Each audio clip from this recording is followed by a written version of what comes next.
Okay, everyone, you don't pull fire alarms unless there is a real emergency or if you have authority to, or if you have your own at home,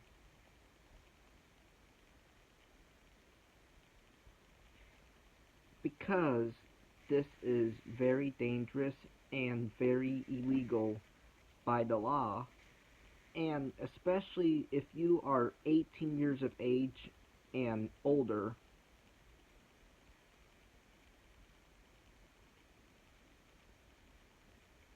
And especially if someone gets seriously injured or even worse, killed by your actions.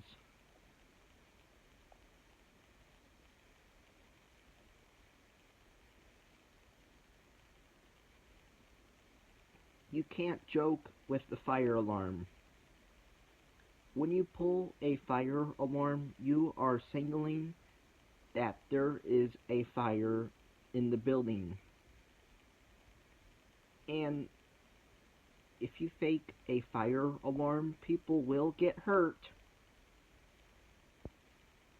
and you will be in big trouble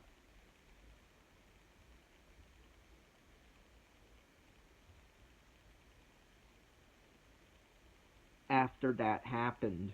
So do not ever do it. Goodbye.